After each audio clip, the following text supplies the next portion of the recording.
Hello, welcome to Basketball Edition. This is a special episode. We're calling it What an Episode. We're joined by Adam from Waterpool and by our boy Phil. Lads, how are we? G'day, mate. Doing good, very good. Yeah, welcome along. We're all about cards today, lads. So I am exceptionally excited to talk about with you with this, Adam.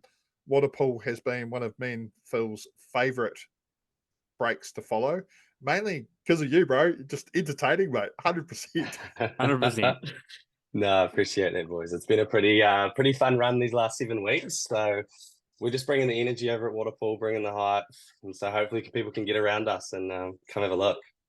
Yeah, mate. And you're nearly at 100 breaks already. I remember, I think when I started, Yeah, it was break 30. And I think Phil started even earlier at break 10 or 10 or 20. Like time flies when you're yeah, having fun, eh? mate. It's been hectic. I just had a look back, going through the history books of Waterpool, and our first one was on the 29th of November. And what have we released today? Like 90, I think 92, 93, 94. So it's just wild. It's nonstop. Like where the breaks are coming from, I don't know. Hopefully in the next month or two, I might get a day off somewhere. But for now, we're water pulling, baby. Yeah, bro. I think you're going to be booked out for a long time, mate, especially once this 90K. gets out. Ooh. Yeah, I reckon. We're gonna go through our quarters with our fans there. So first one, we're just gonna be talking about unveiling the pool. So Adam's gonna take us through what Waterpool does. Quarter two, we're gonna be talking about the card revelations. So what's coming up, also the latest additions that are coming through, and what Jimmy and Phil have pulled recently. We've bought some good ones and got some good ones. Number three, the rookie watch. So rookies to look out for this year and rookies to look out for last year, because I understand there a lot of the products are coming through from 22 23, and now we're moving into the 23-24 year with a lot of Wemby chasing. Then quarter four, we're just going to be talking about who are the contenders this year for the title. Nice and easy. Easy. Let's crack in. Let's do it. So quarter one, Adam, welcome along, buddy. Thanks for joining us from Waterpool. So tell us about Waterpool. Where do we start? So I guess we can go with the inception of the business, I suppose. Me and a friend, two local boys to Dunedin, down south in New Zealand. I moved over to Australia a few months ago, we'll call it about 10 or 12 months ago now, and got into basketball cards and thought it was really cool that there was another thing that I could spend my money on and waste my money on. And then I looked at it and thought, there's another way that we can turn this on its head, and looking at the demand out there and seeing all these breakers that are just selling out at some interesting prices too. I thought there's a definite gap in there for someone to come in and blow it up, and that's what we're doing right now. So at Waterpool, we're basically breaking hobby boxes of cards, breaking it down into 30 teams. Customers go ahead and select what team they chase, and then from there we rip it live on stream on our Instagram account at Waterpool. So it is a lot of fun. It's great fun. Over the last 7 to 8 weeks, we've hit some absolute bangers, made people some money. Jimmy and Phil have been in there too, getting amongst it, and it's been unreal. We've hit some fun ones. There's a chase going on at presentations, and we're trying to get some biggies over there. Mate, 100% I'm chasing those presentations. I'll reveal why and what I'm chasing in quarter three. But how do we find you on Instagram, mate? Yeah, easy as. Just jump in the old search tool there, search up Waterpool, WOTAPULL, Waterpool. You'll find us. It should be the first hit. There's a lot of people over there at the moment, so we should be coming up quite easily, I'd imagine. And you guys have got a real easy interface as well. Like one of the better ones, like a couple places 100%. there that 100 places that we've gone to, like you link to your website really quick, and that's one of the best things. Going through and linking through the website, you can go and pay with PayPal, but it's also really easy to find the teams that you want, easy to pay, and also like I like how things are presented. It's just simple. I'm like, okay, there's hoops, there's optics. Like for me, it's real easy to find. Like you go to the homepage, you see, well, there's breaks, shipping, how the break works. Like it's super simple. Some of the other breakers either exclusively do it on Facebook or exclusively do it on Insta. And if you're a Kiwi, I know one of the outfits I see, it's like, oh, pay it into this bank account and it's Australian. Oh, okay, well, I can't do that. So like being able to do like credit card, for example, super easy. And then you do make it really, really straightforward. And I think that was the point. Like I wanted to make it as simple as possible without me having to do anything. Like I don't want to have to go and check the bank for something. I don't want to have to go and do all this. I don't need to wait for someone to come and request shipping from me. Let's just do it all automated on the website. People can go and choose it when they want. So I built this about 4 sort of months ago and just had it sitting there waiting in the wings. And it is really simple. So I'm glad that that's what you've brought back, because that's what I was going for with it. After seeing all the other breakers out there with their pages, I didn't even know what I was buying into sometimes. So I just thought, let's make it as simple as possible. So it's good to hear. Well, like when you go into buy, and this is for some of our listeners who are new and sort of like on the fence with coming into breaks, what Adam's done and what Waterpool's done, when you look at it, you also can see what's available or what to get or what hits you want to get from the pack. Something there that other places aren't making it as clear, where your ones, my eyes go, I can look, see the picture of the cards. I'm like, yep, I want that. And then I also can have a look and see what I need to get, like, base rookie, autos, presentations, optic flush, galaxies, whatever card packs there that are there, it's there for us. So that's real cool, mate. It's such a good product. Sorry, mate. We've just tried to set it up for people that are coming in and new as well, because a lot of our friends in New Zealand, like, we love basketball. We think it's one of the best sports out there. But then the subsidiaries that come with that, the cards and things like that, there's no market for it in New Zealand, which is surprising, because there's a lot of people there that there could be a market for. It's just about getting the prices there. I'm glad you guys have pointed out the highlights and things in the descriptions, just looking for certain things, because that's really what we're going for. So it's awesome to hear. We feedback session. Well, and like, and for me too, it's sometimes you can be caught out, and I've definitely been caught out on a couple of other sites where you're buying in at a decent price point, but there's only 12 cards in the pack, and all of a sudden the break's over and you're like, oh, was that it? So it's like being able to say how many cards are actually available, because I think that's worthwhile looking as well, because a lot of the times you can walk away pretty disappointed if you're expecting like a massive number of cards and it turns out there were none. But if you go on being like, right, okay, there's 30 teams, there's only 10 cards, the chances of me getting a card's low, but that's the risk that I'm willing to take on board. Yeah, definitely. I think it might come back to the knowledge of what people have about the cards, because for me, being a breaker, I do know lots about the boxes and what's in and what the hits are going to be. But for someone buying in for the first time, and they go to the biggest one thinking that they're going to get the best results or the most expensive one, but a little bit of research will find that even maybe the cheapest one that we have is the best value. Yeah, so getting the exposure out there to people, I think, is important. I'm going to note that down and get some more informational stuff out there, I think. The other thing as well, mate, I'm glad you mentioned New Zealand. In New Zealand, we've gone from having, back when both me and Phil were playing basketball, because we're both tall guys. I'm 6'4". Phil, what are you? 6'5", 6'6"? 6'5", yep. You're 6'6". Nah, Charles Barkley. With shoes, bro. With shoes, I'll take it. We're tall, but when we were playing back in the day, I think New Zealand had maybe about 20,000 registered players. They've now got 188,000. So, you stumbled into a market, being Kiwi boys as well. Getting us into that market is such a good find. And that's the end of quarter one. So nice and easy. And countdown time, not working as efficient as we want it to today, but it's working. Quarter two, we're going into the card revelation. So we're going to talk about what packs are coming and the impact of tops entering the market next year. And they've signed the King, LeBron, and Bronny Jr. And that card there is going to be the chase. And we will get that double autograph, won't we, Phil? We will do it. 100%. 100%. If you guys don't, I will. I think we might have to all go in for that big box. Hey,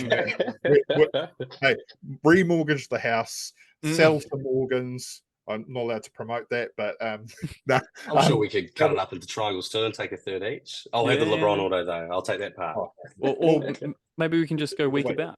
Yeah, let's share the week. And me and Phil will do weekdays. You do weekends. Yeah. We hold the Bronny James with a pillow and drive it to each other's houses. I get discounted shipping too through Ozpost. So there we go. Perfect. Yes. That's an idea. Wait. So Adam, what's coming, mate? What's coming from what is coming out? Well, for us, we've forever got the 22-23 boxes in stock, ready to go. But the new boxes that are popping up, there's some big ones. We're hoping to get Immaculate that's coming up very, very, very soon. That's an expensive price point. We might be getting our first $2,000+ box in at Waterpool, so that would be awesome to see. Court Kings got pushed back, which is a shame. It's been pushed back into February, so I'm looking forward to that one the most. Court Kings boxes go absolutely wild, especially being a low numbered card box, but it's like the first release of the low numbered cards for 23-24. I think it might even have less than 10 cards in it this time. I'm not entirely sure, but that's an exciting one coming up. And then when Panini releases the rest of their stuff, who knows? It always gets pushed back, forever getting pushed back. But we'll have things in the wings for sure. We've got So the one I'm looking out for, mate, and Adam, you bugger, you got me hooked. I've got 4 photogenic cards. I've got like this. I've got a collection. My collection's 7,000 cards big. So I've been collecting cards since I was 8 years of age. Not all in pristine condition. About 4,000 are the ones that I've collected from a young age, and because I grew up from a poor family, I traded to get all my cards when I was a kid, and I've got a lot now. But they are awesome, man. They're like one of the pride and joys of my collection. Like I got the Clippers in the drawer, and I was just like mucking around, going, I'll put in for that $9 or something. And then I got like this mean Kawhi and mean Paul George, and I'm like, these are great cards. Yeah, you picked the best team, I think, for photogenic. Clippers have the best base photos on their cards, bar none. Like I've actually collected the full set of photogenic because I loved it so much, and I just finished it yesterday, which is awesome. But yeah, looking at the card, you see the Kawhi Leonard on the side, the horizontal card that you've got on the base. Like some of those base cards actually have value too, which is it's awesome to see. Like photogenic's worth the rip, even just for the bases alone. I'm a big fan of Recon and Obsidian. Like there's something about those cards that I really like, but the card that I really, really like is Origins. The colors with Origins are really pretty. Like the backgrounds, I think like they can be quite artistic. Other than I think there's State of the Art or something like that out of Court Kings, which is really nice. But yeah, the Origins cards, they're a little bit more expensive, and I think they're like a thicker card as well, which is they are. So the thicker ones that you've got, they're like the photogenic, Recon, Obsidian, Origins.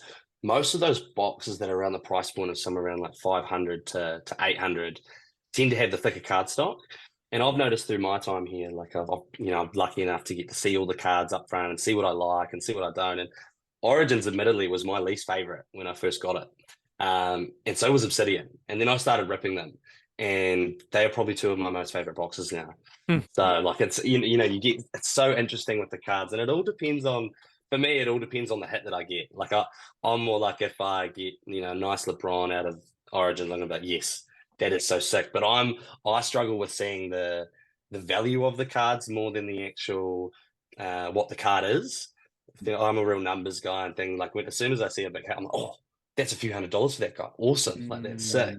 Yeah, I'm a real sucker for the dollars behind it, I think. I was going to say, I think that's like the approach that James and I are discovering, because him and I, like, we're basketball fans. When it comes to doing breaks, like I do some NFL football breaks as well, and I don't really like randoms because I like the Vikings. So I'm like, I just want to get the Vikings because I'm a big fan of the Vikings. But with the NBA, I'm such a fan. Like I'm a Hornets fan, but I love all of the NBA. So like when there's ever randoms, I'm quite a big fan of getting a random. I could get a team that I either wouldn't usually buy, or like I'm actually getting a card that maybe if I get a really nice Mallow, I'm not going to sell that. But if I get a really nice LeBron or a really nice something else, I'll be like, yep, no, I could actually make a bit of coin. But circling back, James and I are like, these cards are kind of like, we want to collect them all for our PC. I don't, we're kind of like, oh yeah, that's valuable, but like, I can't really think of parting ways with them. Interesting from your point of view, it's like immediately, oh, actually, I could make some money on this. So it's interesting the different approaches people take. Yeah, for sure. I do say I have players that I PC, so I'm more of a players guy than a team guy, especially when my Grizzlies are like tanking and they're at the bottom of the table. I'm not really interested in supporting them. So then I move on to someone else and someone else. I'm a real player guy and just follow players more than anything. So that's where my PC goes. And if there's a deal that comes up, I take it every day of the week. Yeah. Same with me, mate. Like my PC is Luka Doncic, so I've got a whole lot of him. But now I've decided that I quite like Scoot Henderson, and we'll talk about that. Rest in peace bank account with Luka, eh? Yeah, mate. Yeah, got to release. Do I buy 5 teams or do I buy 1? I buy 5.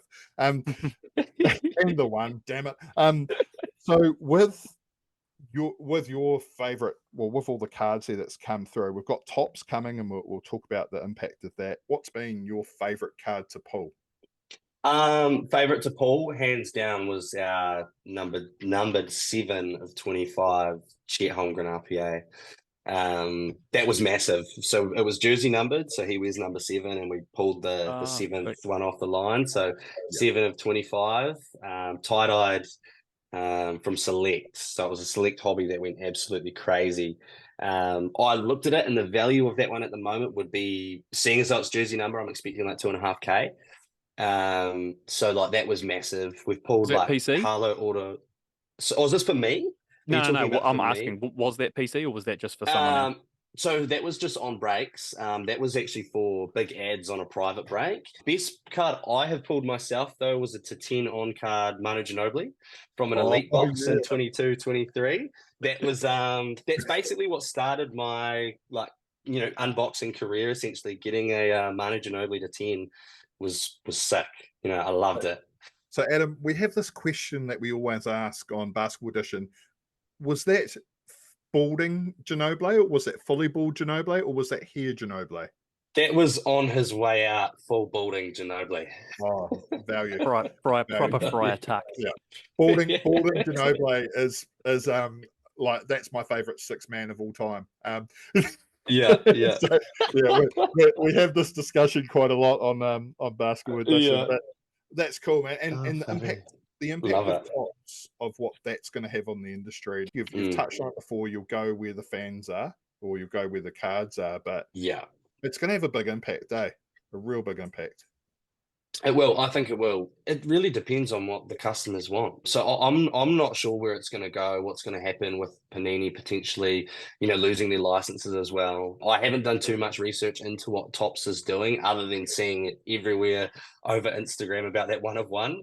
The hype is real for that 1 of 1, but I'm also just trying to put it on the back burner a wee bit, because there's only one. He's only signing one auto. There's going to be, I don't know how many boxes they put out, but I wouldn't want to see them all put together. So I don't know how I'm feeling about the Topps. It's interesting. It's definitely a funky one. What I find interesting is that Fanatics, the owner of Fanatics, he's the guy that bought Topps. So that's why there's all this chat. Wemby signed with Fanatics. So that's why there are no Wemby Panini autos. I thought that was really interesting. So everyone looking to pull Wemby autos in the upcoming 23-24 boxes, unlucky. Yeah. 100%. Yeah, that's right. I'm still thinking, my Mystic Ball, I'm looking into the future. I think this 23-24 Panini stuff is going to skyrocket in price, just because of Wemby. Not even with the autos. I don't think it matters. Like the Prism hats, like Prism being such an OG of cards, and now we're getting Wemby in there. Like that's awesome. I think that's going to be a huge sell, and it may even hold its price, if not hold its price better than 22-23. One thing with that, and we'll touch on that in the next quarter with rookies, I've seen how much the Luka rookies have gone up. I bought them real cheap. I've got 12 Luka rookies and 12 good ones, and they've gone up in value by about, I'd say, 300% since the rookie year, and I've held on to them. So anyone out there that wants to buy them, you can't have them, they're mine. That takes us into quarter 3. We're going to be talking about the rookie watch. So, Adam, you've touched on it lightly with this year's going to go gangbusters. I 100% agree with you, mate. Me and Phil, we're banking up and buying our rookies, and I've got enough now in the bank that I can confidently start talking about them, because I wanted to sort of play my cards close to my chest, and I didn't want to reveal too much of like what I've seen and why I'm going for it. So and hopefully you can chime in, and Phil, you will as well. I'm 100% sure you will, my buddy. So firstly, we'll talk about the big elephant in the room, or the big alien in the room, which is Wembanyama. So we know how good he is now. I know how good he is going to be. He's going to be an exceptional talent. It's going to be something we've probably never seen before in the NBA, and we're seeing how good. And I'm likening it to Giannis, with how good Giannis Antetokounmpo is right now. I think Wembanyama is going to become a hybrid of Giannis, a hybrid of Kevin Durant, and we're only just touching the surface of how good this guy's going to be right now. Yeah, I'm Yep. definitely hearing you on that. Hey, he's an alien. Like when you watch him, I just can't believe the way he moves around the court for the size that he is. You know, like I don't watch him too much, but when I do get a chance to catch a Spurs game and see him play, I'm just wondering, where's Wembanyama? Why is he on? Why is he on the sideline? He is, you know, his plus minus for that team would be. I mean, I haven't seen it, but I know that it would be insane compared to when he's off the court. So he's a great watch. But someone I'm actually looking out for is that young fella from the Grizzlies, GG Jackson. The second, he's a great player. I managed to catch his career high 23 points. Yeah, he's looking like a baller, and he's the youngest in the NBA right now. So I'm definitely looking out for him. Looks like he's got a good head on his shoulders as well. Like it's been doing the rounds as well. His reaction to Shaq talking to That's him in that exactly- interview, I was just like, yeah. oh, that's gold. He seems like seems like just a really good kid as Yeah, well. yeah, that's So right. no, I hear you on that one. The Grizzlies, they've got the thing that bugs me about the Grizzlies is the amount of Kenneth Lofton Jr. cards that get pulled all the time, and I'm like, that guy. I don't know if he's going to amount to anything. He's obviously been waived, and he's with the Sixers now. But honestly, he's Yeah. just in everything. I feel like because I watched the Grizzlies quite intensely, and I'm actually ashamed that they got rid of him because I thought he was the amount of minutes that he gets, and obviously he's not like a run of the mill basketball player with the size he has, but he can get buckets. He was a good bucket getter for them, so I'm surprised that they waived him. But either way, that's fine. I'd say it had to do something with his cardio reach. I'd say when he's redlining, it'll be redlining probably after jogging for a couple minutes. But circling back to GG Jackson, did you see what he said to Steph Curry the other day? No. So he got uninvited to Steph Curry's camp, so that's why he went so gangbusters against the Warriors the other day.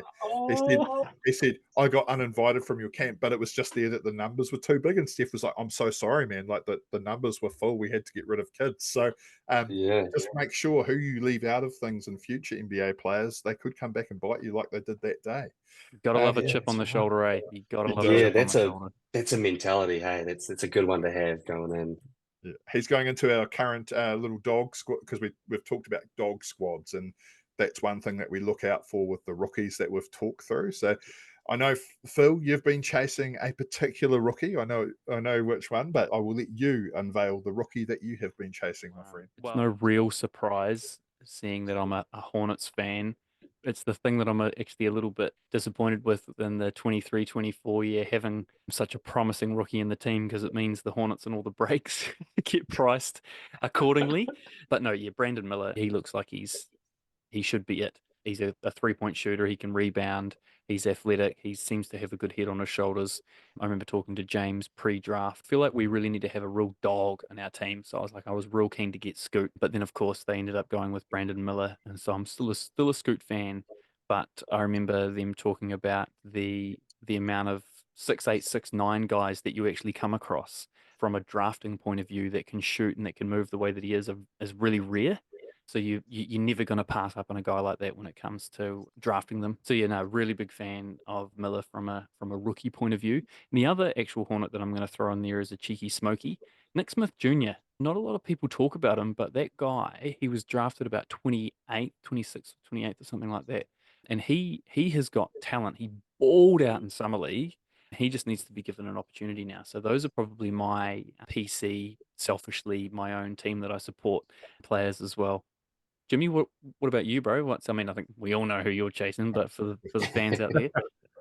We all do. So I'm officially at 34 Scoot Henderson cards. So I have been chasing Scoot Henderson. The only ones that are producing them are hoops at the moment.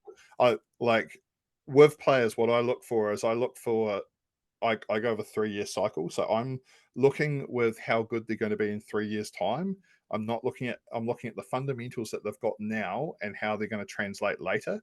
And Scoot's one player there that I've seen enough things in tape to know there that this guy is going to be a lot better than what has been put forward. He got sent to the G League, but he's got the right coach with him with Chauncey and the right Chauncey Billups as his mentor. So you've got that guy as your mentor, and he comes in from time to time and he'll get a 30-point game, 11 assists, and then the next game he'll have 5 points, 3 assists, things like that. So he'll find his consistency, but it's rookie year, and I've seen enough to go, okay, I'm all in. I'll hold the cards. I'll buy the teams while they're low, but I chased this presentation, and that's all I wanted, right? I was going like presentation, and I finally got it the other night, and Hold on, back up. What was the first presentation that you got? Damian Lillard. As a Blazer. As a and Blazer. then this is like so close, and then bang, Scoot as a Blazer. So now, what do you need to complete the presentation pack? I need Chris Murray from the Blazers. Chris Murray's a bit of a nothing. But having that, we're talking about the presentation sets, having that would be sick. Like, could you imagine, like, would you put that on the wall? I would. Like, that wall there is looking for presentation sets. Yeah, 100%. That's you need to get those on show. I have all my cards blue tacked on the wall and one touches, and it looks sick. So highly recommend that. At the moment, it's looking sad. I've actually meant to been pulling them down for giveaways. So I mean, it's slowly like dwindling, but I've got like 6 or 7 nice RPAs up there that I like to keep. So my PC is just rookies and RPAs, and that's more or less it. I don't like to touch the sticker autos. I'm about on card. Yeah, I need to know that they've touched the card. Otherwise, it's just it has no value to me. Otherwise, it's like patches that haven't been game worn. It's like, what's the point? What's the point? 100%. I'm pretty sure all of the 22-23 product for rookies is all not game worn. There might be a select few boxes that are game worn, but most of them are just tissues, just napkins. So it's a bit of a pain. Last year's rookies, what we're chasing there as well. Like, I'm chasing Shaden Sharp as well from time to time. I really rate that guy, but also we've got the usuals: Paulo, Chet. Having that little RC down the bottom of the card is unbelievable, right? Who else do they have? The Rockets guy, Jabari Smith Jr., and then there's Ty Washington as well. Yeah, I've got my Kings boy Keegan Murray that I chase from 22-23. He's nice. He's definitely my one. I don't know if you can see, but this is my Keegan Murray. Oh, nice! Look at the triple color patch. Yeah, that's sweet. On card auto as well. Impeccable. What's the card? What's the brand of the card? So that's Impeccable. That's an Asian variant. It's 88. So that's my cool wee one of him. I thought I'd show that one out to you guys. I got a Blazer here too. I just wanted to quickly maybe show that. We on card Damian Lillard, nice. which is really sweet too. Couple of players for myself, but no, Keegan Murray's definitely my guy in 22-23. I think he's going to be unreal soon. Yeah, he's a sneaky good player, like really good. Yeah. I don't know. I don't understand how his twin isn't as good. Chris Murray at the Blazers. You think they'll be the same player? Well, I mean, like Amen and Azure, and then Marquise and Marcus Morris, like they're all sort of, they have different parts, but they're pretty much fundamentally, similar sort of skill set. But I don't know whether or not it's just opportunity. Maybe it's a mindset. Just twins. They get one good, one bad. We'll now run into our last quarter, which is the contender check for this year. So we love doing a little wrap up. And Adam, I'm going to throw to you of who you are thinking is going to win the NBA title this. Okay. Well, I've been chopping and changing my ideas over the last few weeks, and I am going all guns blazing, locking them in to the end of the season. The Clippers. The Clippers are the team that are going to do it. Only because James Harden seemed happy, I think. He seems like he's in a good spot, and when he's playing good, he is a dangerous man. So I'm looking for them to start playing well. I want Kawhi to be back to his championship form, get PG back in. I mean, I'm excited for that team. They were my team that when I first started watching NBA, I took them, and then I bandwagon, when they're not going so good, I jump ship. But they're back. I'm back on the Clippers, so hopefully they can have a good run in the playoffs here. But who's coming out of the East for you? Got to be the Celtics, eh? When Pause is active, they just look unstoppable. I think they have the best team in the league when Porzingis is in, for sure. Yeah, I mean, I think I know you said it's got to be, like, it literally has to be in terms of Tatum in terms of like how many times are the Celtics going to make Eastern Conference Final, going to make the finals? At what point, like what extra players do they need? You know, they brought in Drew, they've brought in, everyone calls them Pingus and all the breaks, you know, they've brought all these guys in. It's like, it's time. You've given Supermaxes to Brown and Tatum. What extra player do you need? Is it now everyone's throwing shade at Joe Mazzulla? So it's like, Yeah, is he's going he to be next already on the the chopping scapegoat? block if they can't do it. You know, that's Well, that's how it's going to go. after this, if the Celtics don't make the final or don't win, do they blow it up? Do they get rid of Brown? Because do they get rid of do they get rid of Porzingis, Drew? I don't think they'll trade Tatum. I think he lives. Nah, No way. He'll have a statue. It won't be a full blow up. There's no way they can fully blow that up. Nah. If they don't do it this year, they need to give themselves at least one more year to try it. Because I think from my experience of watching NBA, teams don't try for long enough to make it happen. You know, like you look at Giannis over there at the Bucks and how long it took for them to actually get to a championship, and they did it without even really acquiring huge pieces. You know, like so it's all about a time thing. They don't need to rush into trying getting a championship just like that, especially when it blows over so quick. The championship, you know what I mean? Well, I mean, look at the Raptors, right? They came out of nowhere. No one expected Kawhi to go there in that trade, and then the 76ers, they were 4 bounces of the ball on the rim that Kawhi shot from the corner of like not being eliminated. By all rights, it should have been the Sixers. That's another team that have been in contention for the past however many years and always seem to fall either one game short of the Eastern Conference Finals or can't quite make it out. There just seems to be these little things. There are some teams that match up better against each other than others. A lot of people don't talk about it. Oh, it doesn't matter where you fall in the 8 as long as you're in the 8 for the playoffs. But actually, seeding, can be massive when it comes to who you're actually going to come up against. No one wants to come up against Jimmy. Jimmy Buckets. No way. I'd love to see Jimmy win a ring, eh? Yeah, at some point he deserves that. He does, and so we'll put that down in our notebook of notes there, Adam. That Adam from Waterpool is calling a Clippers Celtics final. I like it, the double C.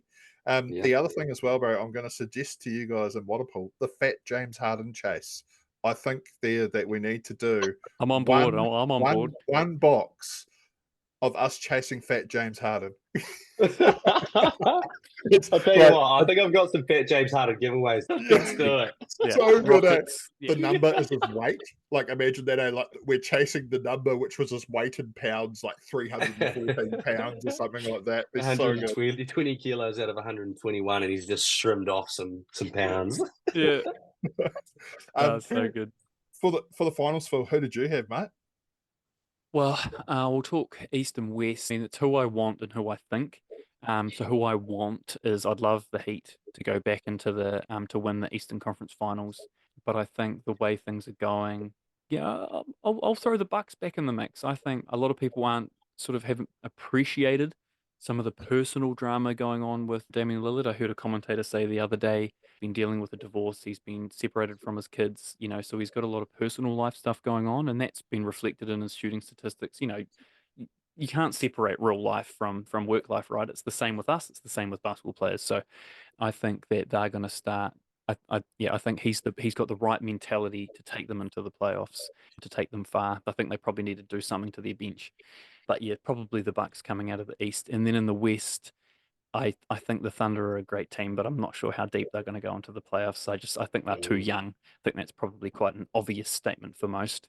I'm not a huge Lakers fan again. I think AD goes missing too often. And so I quite like your Clippers chat. Kawhi's got the right mentality. The only problem with the Clippers is health. So I think this year PG and Kawhi have been really healthy, which has been massive for them. So that's a real good shout for the Clippers. I could definitely jump on that bandwagon with you there.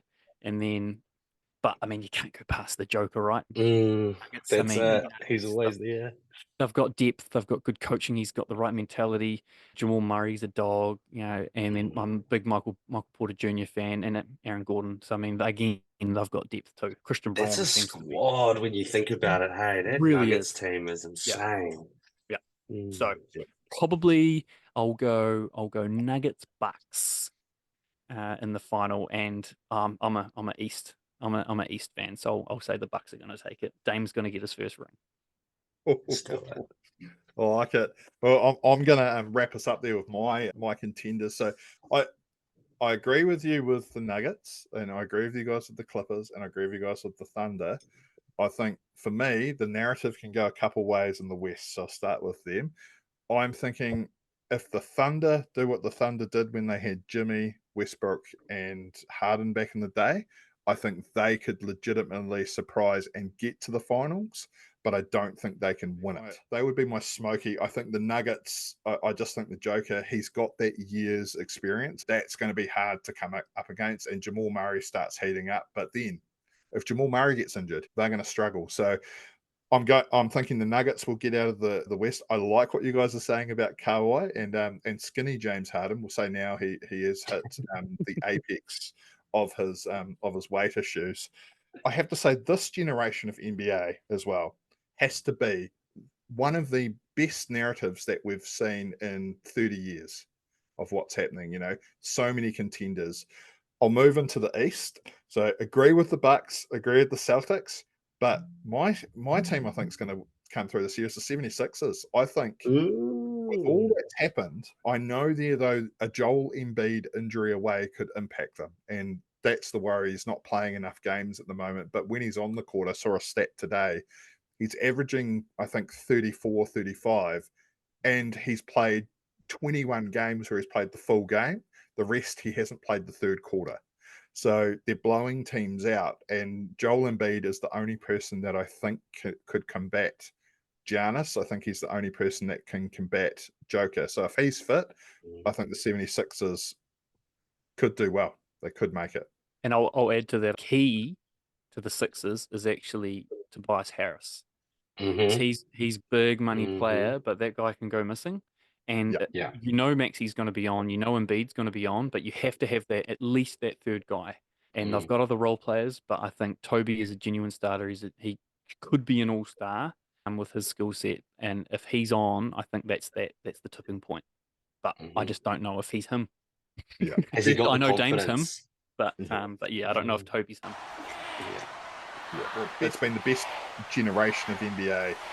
I think like these last 3, 4, 5 years of finals. So deep. It's just so deep. So that's a great episode. Awesome. We well done in the books. Love it. It's awesome to have you, Adam. Really, really appreciate it, mate. Great insights. Good bants. You're a good man. Thank you. Appreciate it. We hope to see you all around. Hopefully we can get some of these people listening in there too. Get to know what the energy's all about over at Waterpool. And we'll get you back, mate, once we have the next big set of cards coming through. Let's get you to talk some more. I'm looking forward to it. Once the Clips are holding that trophy, I'll come back and we can have a chat about it. Yes.